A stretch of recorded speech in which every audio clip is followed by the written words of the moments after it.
What's up, everybody? I know it's been quite a while since you guys have seen my ugly face, but I'm back. I'm gonna be doing a few more vlogs. I got a lot going on since you guys last saw my last post.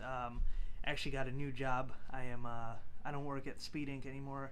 However, I have a great relationship with them still. I am working over at Chicago Motor Cars.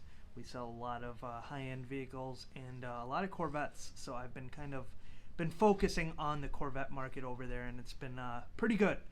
And I did sell the G8. A lot of you guys know me because of my G8, and it's still one of the best cars I ever owned.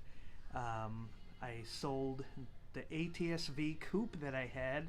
I ended up buying an ATS-V sedan. We'll get to that later on.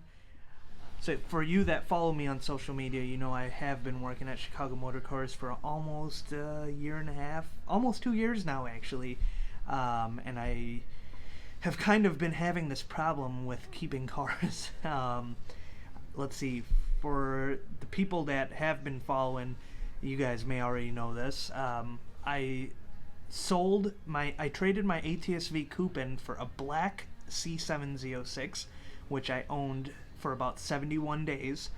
I was driving to work one day and I'm like, instead of modding this thing, why don't I trade it in for one that we already had that was modified?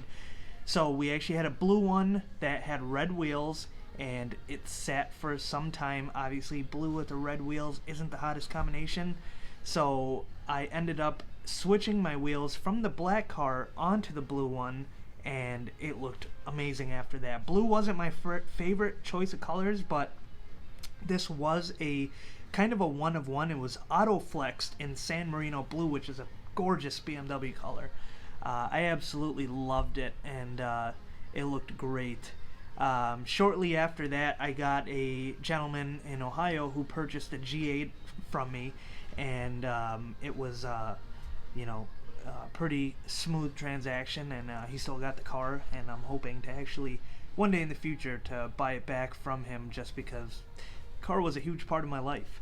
After that, I bought a CTS V Sport, which I kept for maybe 2 months at most. I thought I would love it, but honestly it just felt like I tried to make it look cool, but it still felt like a grandpa-mobile at the end, and I couldn't do it. I'm used to the unpractical cars that we have available in our life, and I actually ended up trading that in for one of the cheapest ATS-Vs in the country at the time, which was actually 12 miles away from me in Arlington Heights, and I kept that car for some time.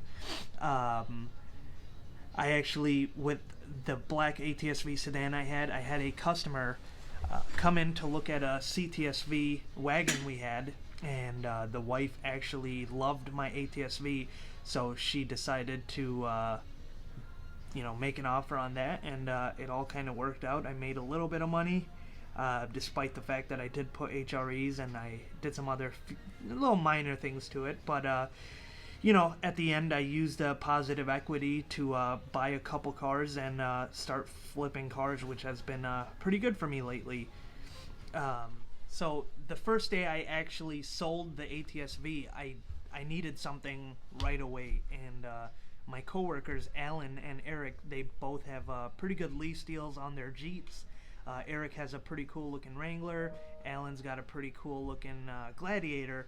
And I've always, for some reason, one of my favorite pickup trucks that was on the market was a Hummer H3, the T, and I just loved the bold look of it. I loved how it was, it looked like a rugged off-road pickup, and I love the styling. So it just kind of popped in my head that I should get a Jeep Gladiator, and the lease deal was actually cheaper than my ATS-V payment, and I'm actually really happy with it. It's something I've never owned before. I like the fact that you can do a lot with it being a pickup. I love the styling of it. I did a lift, wheels, and a couple other little things to it, and made it my own. And you guys know me. That's what I love doing with my cars. Everything has to be my own, and I am super stoked about that. But let's get to the flipping. Right after I sold the ATSV, something I always wanted to do my whole life was flipping cars, but I was always just scared at the fact that what if I bought a car that might be problematic, and I ended up losing a bunch of money on, and I just kind of had to put some pants on and make it happen. So I purchased a red C5 Corvette. And I actually, the best thing about flipping these cars are you can actually drive them and enjoy them before you have to sell it. And that's kind of what I did. I always wanted a C5. My neighbor, growing up, had a C5. I remember it was an Arctic white convertible. Sure, it wasn't the best example of a Corvette, but that car had a huge reason why I'm into Corvettes today. I kept that for a little bit, and I actually bought a C6 Z06 at the same time. So I actually had a C5 Z06, a C6 Z06, and a C7 Z06, and I somehow failed to take a picture of all three of them together.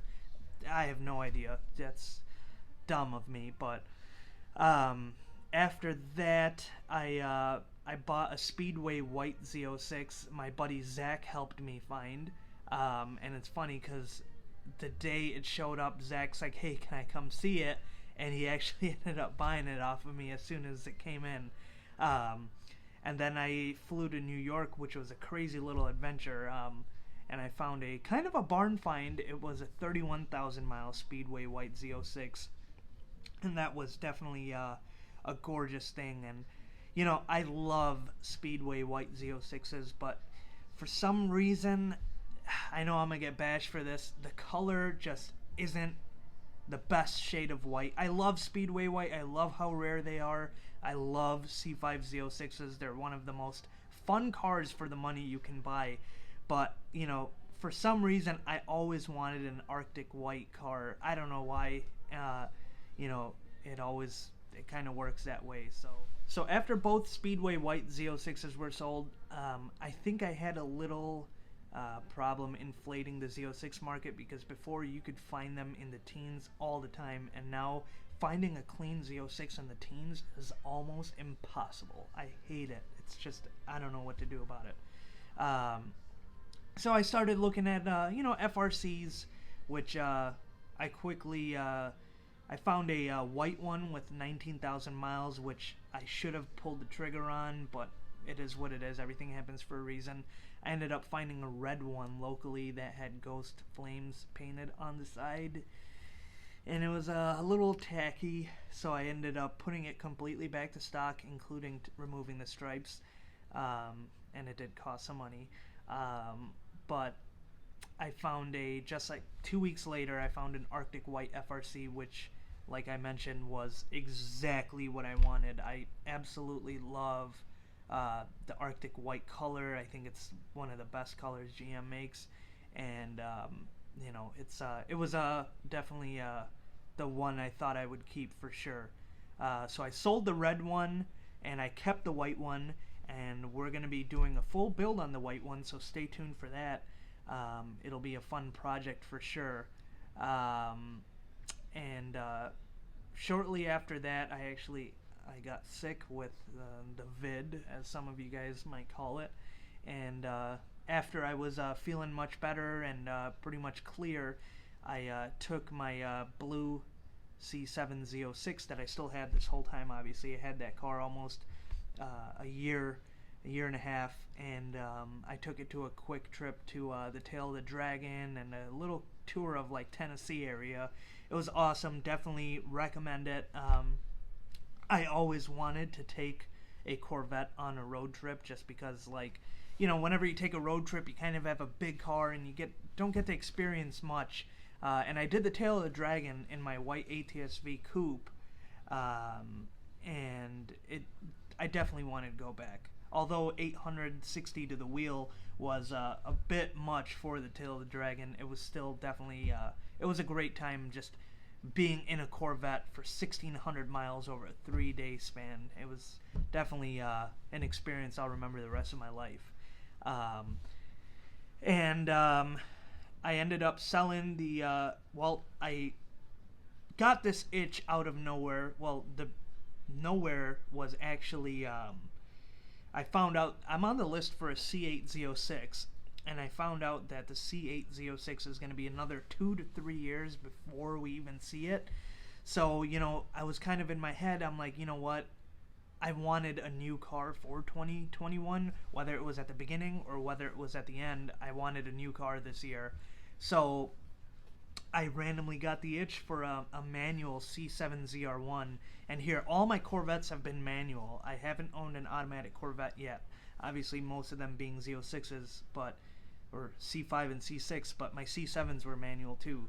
So I'm like, I gotta get a manual Corvette, and I decided to pull the trigger, on a C7 ZR1 in a manual transmission. And it was definitely hard. I lost a deal on 2 of them, and I started just losing sleep and getting stressed out about not finding one that I really liked. And granted, I'm on a plane coming back from Houston, and I never buy Wi-Fi on the plane, and I found it in Nebraska on a Facebook group, actually. So it's kind of cool how that worked out, and I'm super excited. I love the spec. It's got everything I would have ordered on the car, except I did want the track package, I'm not gonna lie, but I wasn't gonna lose this one over the high wing and the suspension. Sure, it's different, but I'm never gonna track the car, so at the end it's really just the high wing that I wanted. But I got that car around December 8th, and I pulled the trigger on it immediately. Literally the day it was available, I told the guy, I'm like, market sold, I'm buying it for sure. So that being said, a day before I got the car delivered from Nebraska, one of my good friends, Josh, who's been following me on Instagram for a while, he reached out about a Z06 we had, and I told him, I'm like, hey, I'll sell you mine.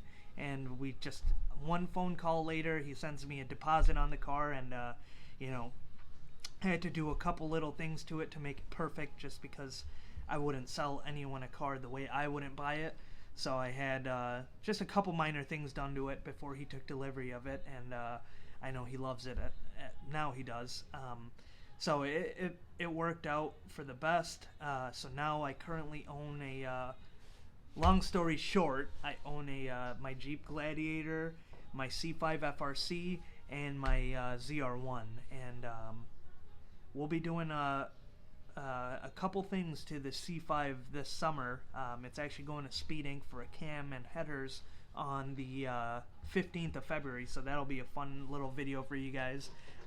Also, the C7, we're going to be doing wheels, and I don't plan on going crazy with the car, but we are going to do wheels and a couple other things to it, so stay tuned for that. I hope you guys enjoy this video. Thanks for letting me fucking talk uncontrollably, and thanks for listening, I should say. Thank you guys once again for subscribing. I hope you enjoyed this video, and I'll see you guys soon. Thanks.